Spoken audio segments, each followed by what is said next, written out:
அறிவானந்தம். சரி, அறிவானந்தம் ஏகே அந்தோணி தடா காட்டுல சுத்திக்கிட்டு இருக்காரு. எதுக்கு தடா காட்டுல சுத்துறாரு? சோ தடா காட்டுல ஃபுல்லா போலீஸ் போர்ஸ் இறங்குது. பிடிக்க ட்ரை பண்ணும் போது அங்க இன்னொருத்தங்களும் ஒருத்தங்க இறங்குறாங்க.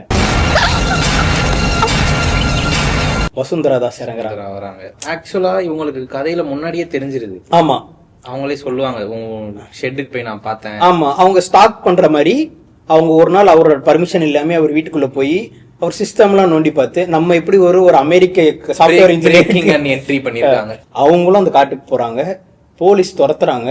சரிவுல விழுவுறாங்க. மேல ஃபுல்லா போலீஸ் தேடும் போது கீழே இவங்களுக்கு ஒரு ரொமான்ஸ் பாடல் பிளேஸ்மெண்ட் நிறைய மீம்ஸ்ல வந்திருக்கு அந்த. ஆமா, அது இந்த ஸ்டெப் தான்.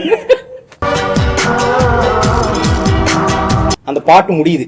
பாட்டு முடியறதுக்குள்ள வசுந்தரா தூங்கிடுறாங்க. உண்மையே தூங்கிடுறாங்க. பவர் நேப்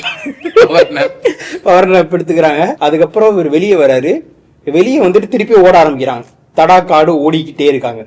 ஓடும் போது தூரத்துல திடீர்னு பாண்டியன் வாப்பா அந்தோனியே ஏதோ கத்திட்டு வர்றாரு. அந்தோனியோ கத்திட்டு வர்றாருன்னு வச்சுக்கோ. சிட்டிசன் அப்படின்ட்டு ஒத்த கையோட ஓடி வர்றாரு. டைவெல்லாம் அடிச்சு கடைசியில வாப்பாவை கட்டி புடிச்சு காப்பாத்தும் போது வாப்பா ஏற்கனவே இறந்துடுறாரு.